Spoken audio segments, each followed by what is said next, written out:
video is officially the first video of the Halloween season. Yay! I'm so excited, but who cares? Anyway guys, today I have for you a word in Romanian, a true crime case, and I will also be doing my makeup at the same time. And of course, being that we are in the Halloween season officially on this channel, the video will be obviously Halloween themed. Yeah, like, you know, who cares? But yeah, I care because I think it's fun, right? Yeah. But anyway, I had so many big plans for the Halloween season, but everything went out of the door. So I don't have a Halloween outfit because I'm too poor for a Halloween outfit, considering all the bills increases, all the food increases, and so on and so forth. So this is the best I have, guys. This is the best I have. Look, it's a cat on a hamburger. Yep, this is all I have for you. And I don't know if you can tell, but this is a great combination. A Halloween top, well, a Halloween top and Hawaiian trousers. Hawaiian, yes. It's a great combo. It's a great combo today. So I guess you can tell by now that I'm really excited about this, since I can't stop talking. But anyway, let's finally get started, right? Are you ready to get spooked? Okay, so the word in Romanian for today is, being that it's quite fitting with today's case as well, and the season as well. So the word in Romanian for today is bomboane. Bomboane. Bomboane. Well done, guys, you just said candy. Yay, candy. Okay, I need to stop doing this because it seems that I don't know what's happening with me today. Sometimes when I drink coffee, I can be kind of all over the place. So yeah, I guess this is the side effect of me just having had a coffee before I started recording this video.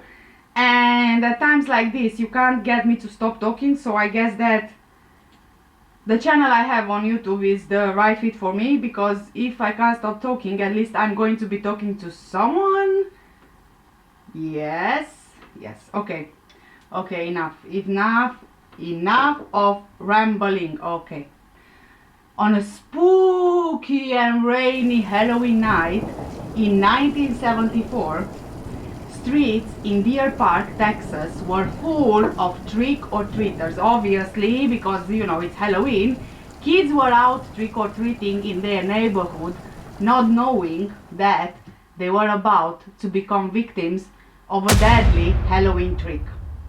Let's dig up some skeletons, shall we?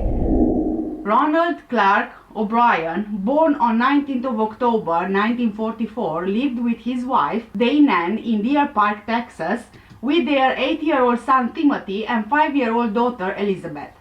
Ronald worked as an optician at Texas State Optical in Sharpstown, Houston. He was also a deacon at the Second Baptist Church, where he sang in the choir, and he also ran a local bus program. So by all means, a well-liked and respected man, right? So it seemed anyway. Timothy's night on October 31st, 1974, Halloween night, started out with dinner at the Bates house before the two fathers, Ronald and Jim, agreed to take their children out, where trick-or-treating obviously. On that evening, Ronald took his two children, Timothy and Elizabeth, trick-or-treating in their Deer Creek neighborhood. Ronald's neighbor Jim and his two children joined them. Jim agreed to wait outside each of the homes while Ronald would walk up to the front doors of the homes with the children, obviously for safety, right? On their walk in the neighborhood, with the kids scanning which house to go to next, they came across a house which had the light switched off. Now, if you are not familiar with this tradition, in the US at least, when the light is switched off, it generally means either there is no one home, or they don't want to give out candy, or simply they just ran out of candy.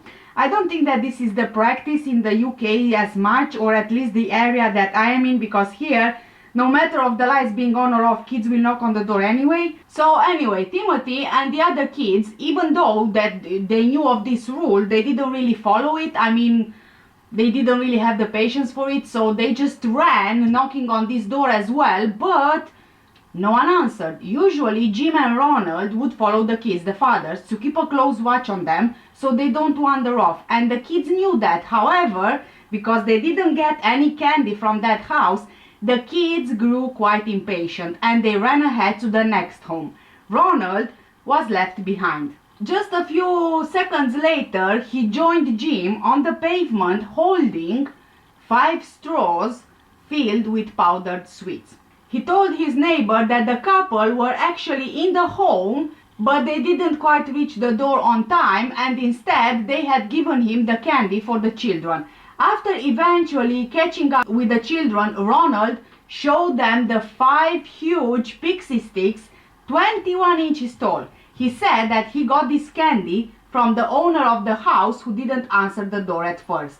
Obviously that, you know, the kids at this point, seeing the gigantic sticks, I can just imagine their eyes went like, you know, Tom and Jerry's dollar eyes. If you are not familiar with pixie sticks, here in the UK it would be something like sherbet, sweet and sour in taste, like kind of like fizzy powdered sugar. So at the end of the evening, Ronald gave each of his neighbors Jim 2 children a pixie sticks, and he gave one each to his own children, Timothy and Elizabeth. The trick-or-treating had to be cut short when it started to rain, and the families then headed home. I don't know what's happening with my eyebrows today, but I did them really rubbishly. Oh, and also I suppose that you'll forgive me for not having a Halloween outfit. I did my nails, some kind of Halloween purple and orange nails. I did them myself. They look horrendous, but okay, you know what? I spent actually 3 hours doing these nails. Yes, because I use polygel nails, and for some reason it takes forever when you don't know what you're doing, and when is ever the time when I know what I'm doing? Okay, anyway, let's get back to the video. As they were returning home, Ronald recognized the 10-year-old boy from his church, and so he also gave this 10-year-old boy a pixie sticks. And this would have been the 5th pixie sticks that Ronald had handed out to the children. Even though it was a school night, of course that after the hard work of trick-or-treating, just before bed, Timothy asked to actually eat some candy, some of the candy that he had, and according to Ronald, he actually chose the pixie sticks. I can understand him choosing the biggest candy in the stack. After all, it was bedtime. He knew that otherwise he wouldn't be able to have candy before bed. So he kind of, you know, took advantage and went for the tallest of them all. Timothy was really struggling to get the powdered candy out of the straw, so Ronald helped his son loosen the powder. After tasting the candy, Timothy complained that this candy had a bitter taste. Ronald, his dad, told him to drink some Kool-Aid to wash the taste off, thinking that maybe, you know, this candy was a bad batch or something. Straight away, Timothy began to complain that his stomach hurt, and he then ran to the bathroom where he began vomiting and convulsing. Ronald later claimed that he held Timothy while he was vomiting, and Timothy went limp in his arms. An ambulance was called and Timothy O'Brien was taken to the hospital, but sadly he died on his way to the hospital, less than an hour after eating the candy. Luckily, Elizabeth, Ronald's daughter, and Timothy's sister didn't have any of the candy. So now you can imagine the panic in the local community. Timothy dying from poisoned Halloween candy just made everyone question what if the piece of candy their kids ate was poisoned as well. Who would even poison Halloween candy and then give out to children? How many of those poisoned candies were handed out, and which children had these candies? Was all the candy poisoned?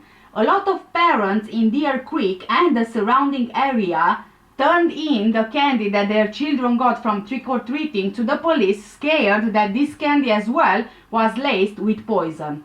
Former Harris County prosecutor Mike Hinton said that on that night he was working the police intake and he got a call from Pasadena Police Department to tell him that an 8-year-old boy died, even though he was rushed to hospital. So Mike called Dr. Joseph A.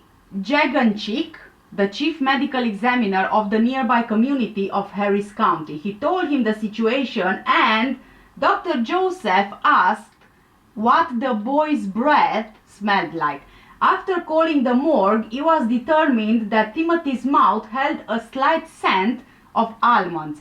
The medical examiner said that this particular smell of almonds was coming from cyanide. Cyanide sometimes is described as having a bitter almond smell, but it doesn't always give off an odor, and the funny thing is that not everyone can smell it. I suppose that, you know, it has something to do with our brain chemistry, something in the likes. The medical examiner's hunch of cyanide was proven by an autopsy. Timothy's autopsy revealed that the pixie sticks he ate was laced with a fatal dose of potassium cyanide. At the beginning, police were not suspicious of Ronald at all until the autopsy. 4 of the 5 pixie sticks that Ronald claimed to have received from that house, you remember the house with the lights off, were recovered by authorities from the other children. Luckily, none of them ate the candy. The parents of the 5th child went crazy when they couldn't find the candy after being notified by police. They thought their kid ate it, and so the parents rushed upstairs to find their son asleep, holding the unopened candy. The boy would have eaten the pixie sticks, but he was unable to open the staples that sealed the wrapper shut, which again is very suspicious because candy is not usually sealed with staples, but rather wrapper and some kind of, you know, food safe glue for safety reasons, I assume. All 5 of the pixie sticks had been unsealed, and the top 2 inches were refilled with cyanide powder, and then they were resealed with a staple. That's why Timothy said that the candy tasted bitter. He ate the top of the candy, which was filled with cyanide powder. According to a pathologist who tested the pixie sticks, the candy eaten by Timothy contained enough cyanide to kill 2 adults, while the other 4 candies had enough to kill 3 to 4 adults.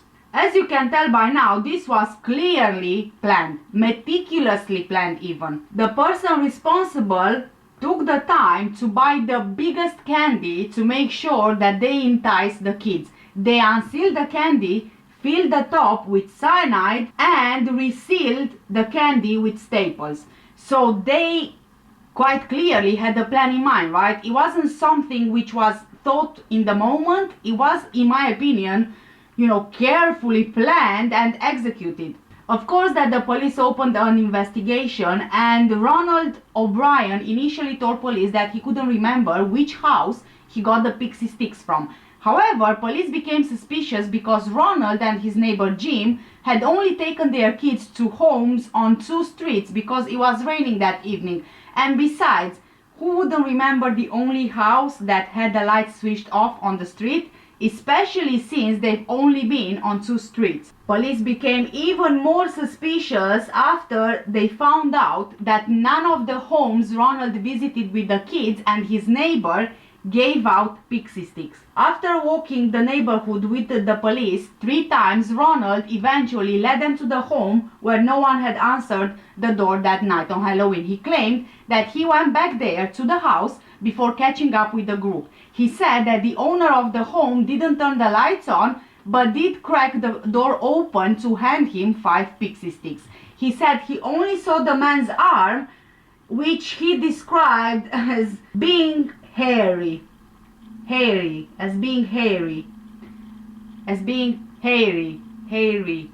Okay, with a lot of hair. Okay, that's a big description. This particular home was owned by a man called Corny Melvin. He was an air traffic controller at William P. Hobby Airport. Police officers went to his place of work, and his colleagues witnessed him getting arrested. Everyone believed that the mystery of the poisoned pixie sticks would be over and case closed. But As it turns out, Courtney had an alibi. In fact, he had 200 alibis. The man was at work the night of Timothy's death. His wife and daughter had turned in for the night early as they ran out of candy. Witnesses, the man's colleagues, and timesheets proved his claim. He didn't get home from work that night until 11 p.m. Police quickly ruled him out as a suspect. Prosecutor Mike Hinton only became even more suspicious. On the night of Timothy's funeral, Ronald was angry at his relatives for not staying up the night, which was strange. Ronald had written a song about Jesus and how his son Timothy joined the Lord in heaven. Ronald was getting quite frustrated with his distraught, grieving family when they refused to stay up late to watch a recording of the performance, which at the time was broadcasted on TV. As the investigation progressed, police learned that Ronald O'Brien was over $100,000 in debt, which would be the equivalent of $550,000 in 2021. Granted the search warrant, a search took place in the O'Brien household. Investigators found a pair of scissors coated in plastic residue, which was very similar to the residue found on the poison-packed candy. But Ronald also had a history of not being able to hold a job for long. In the 10 years before this incident, Ronald had 21 jobs. Diane, Ronald's wife, said that before Timothy's death, Ronald quoted the Bible story about how Abraham must have felt about losing and sacrificing his only child, his only son. Ronald was arrested for Timothy's death and he was taken in for questioning. At the time of his arrest, he was suspected of theft at his job at Texas State Optical, and he was close to being fired. His car was about to be repossessed, he defaulted on several bank loans, and the family home had been foreclosed on. So Ronald was in quite a lot of debt. Police soon discovered that Ronald took out life insurance policies on his children in the months before Timothy's death. In January 1974, he took out $10,000 life insurance policies on both of his children, which would be the equivalent of $54,946 in 2021. 1 month before Timothy's death, Ronald took out an additional $20,000 policies on both of the children, on Timothy and Elizabeth, despite the objections of his life insurance agency. In the days before Timothy's death, Ronald had taken out yet another $20,000 policy on each child. All these policies were approximately $60,000 in total. But it seems that Ronald's wife had absolutely no idea about the life insurance policies taken on their children apart from the initial $10,000, and she even tried to change his mind, telling him that they just don't have the money to take these policies out. But the thing is, before Timothy's death, Ronald had made an appointment for his wife with an insurance agent to buy a life insurance policy for her.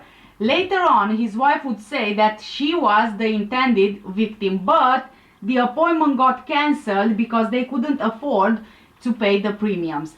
Police also found out that on the morning after Timothy's death at 9 a.m., Ronald called his insurance company to inquire about collecting the policies he had taken out on Timothy.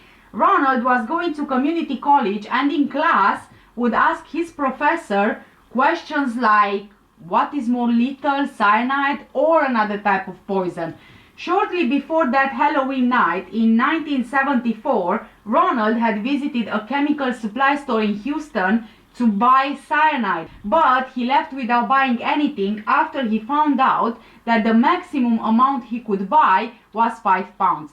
The worker who interacted with Ronald couldn't confirm that the potential buyer was him, but he remembered that the man was wearing blue or beige medical scrubs. Ronald was wearing scrubs at work. Remember that he was an optician? This all happened before DNA testing and contactless debit cards, wireless debit cards. The police couldn't confirm that Ronald was their criminal, and also the police couldn't confirm his alleged appearance at the chemical company. After the police found this information out, they began immediately to suspect that Ronald O'Brien laced the candies with poison in an effort to kill his children to collect their life insurance policies so he can pay off his debts. He gave the other children the poison candy to try and cover up the crime. Police repeatedly questioned Ronald, but he maintained his innocence. Now I'm going to have glitter all over my face. Great. It's Halloween. I'm not supposed to be having glitter on my face because glitter is cute and fun, and Halloween is supposed to be scary and dark.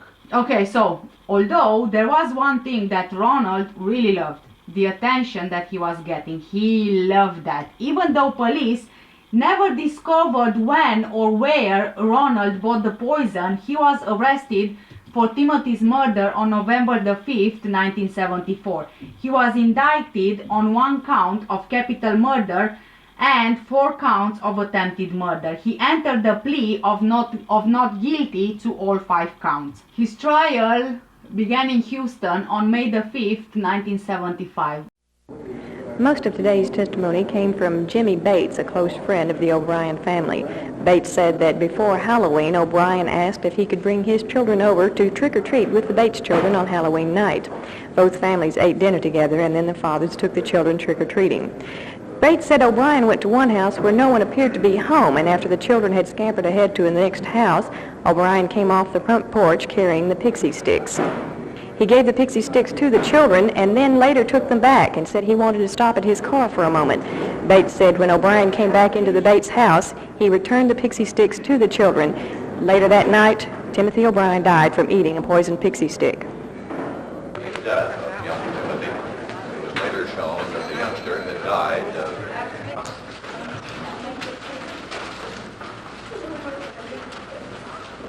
trying to state the rest of the name. Mike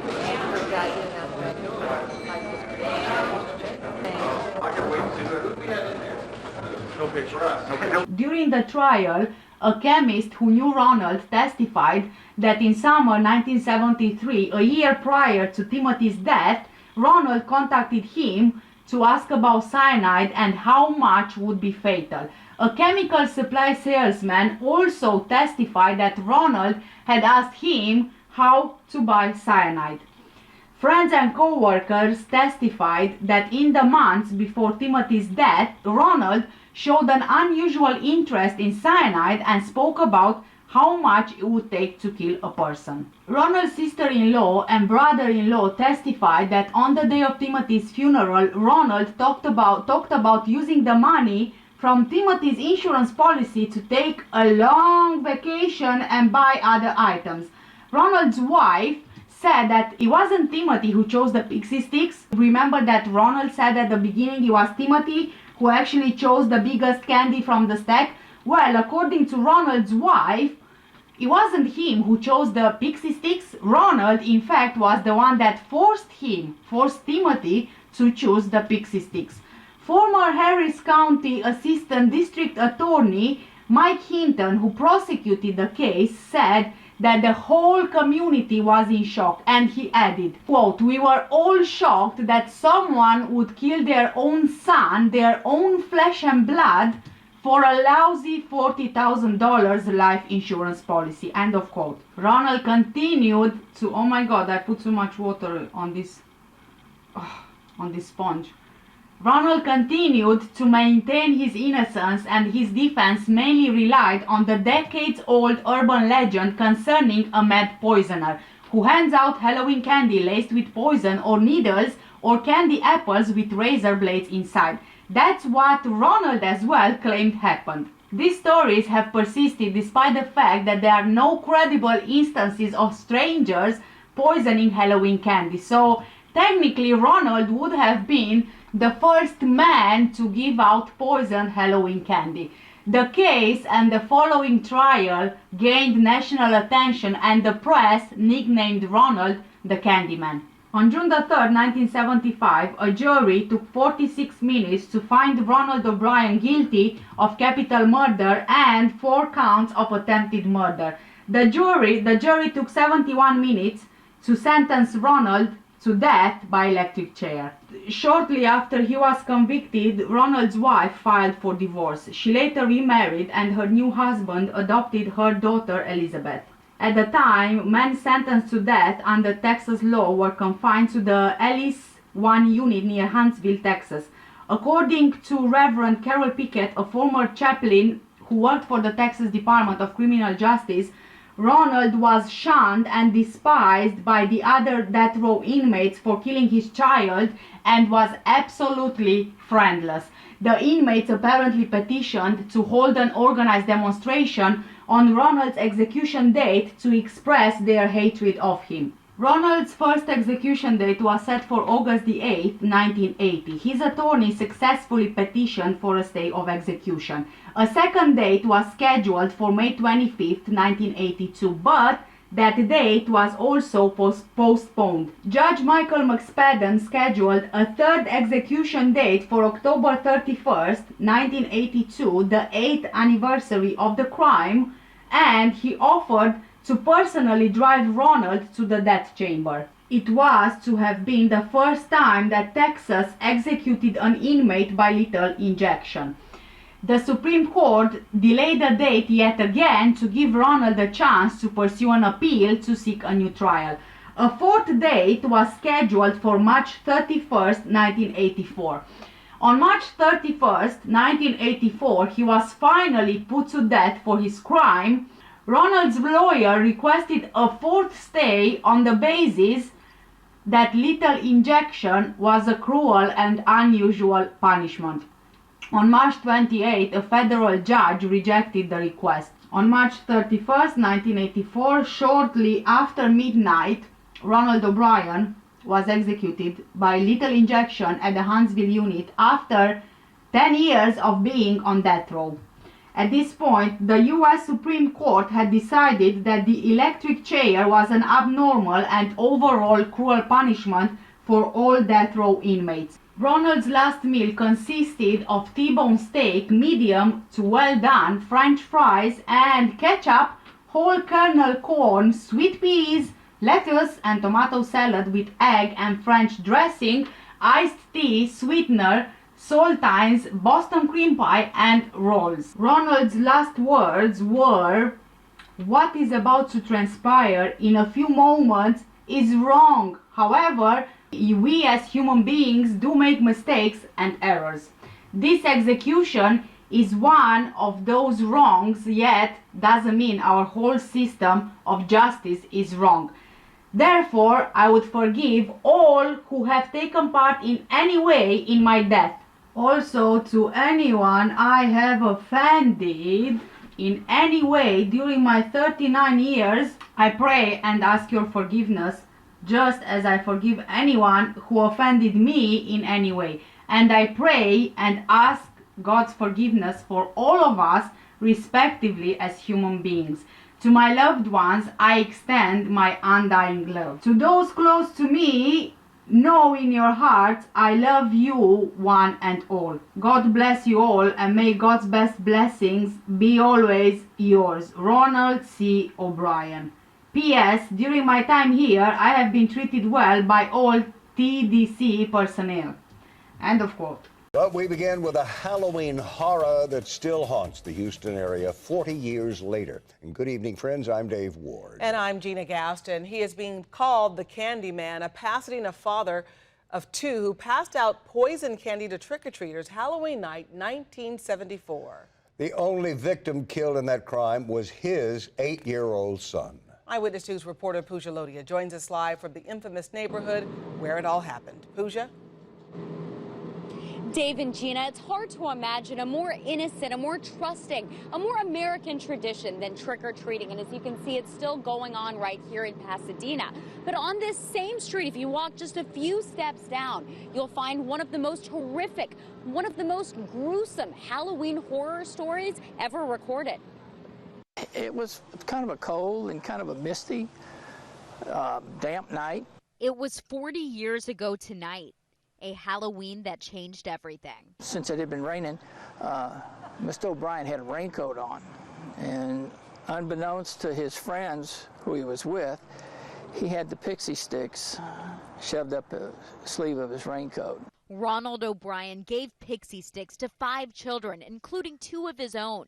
His 8-year-old son, Timothy, asked for one first. He said the boy responded after he ate some of it that it was very bitter and it didn't taste right. An hour later, Timothy was dead.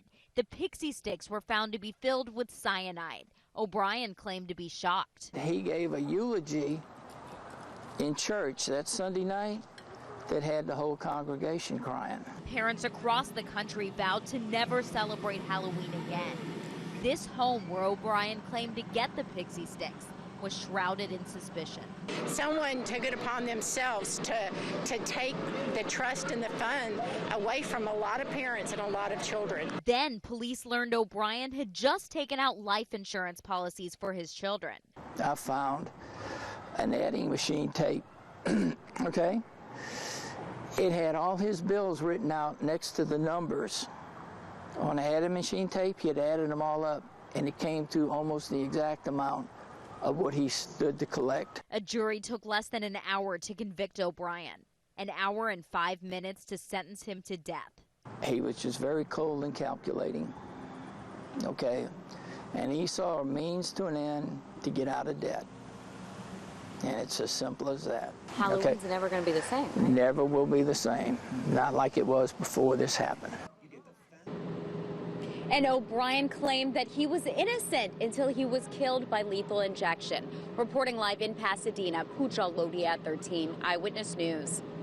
During Ronald's execution, a crowd of 300 demonstrators gathered outside the prison and cheered while some yelled "trick or treat." Others threw candy at anti-death penalty demonstrators. Since the death of Timothy O'Brien, there hasn't been any case of a child dying from contaminated candy received during Halloween.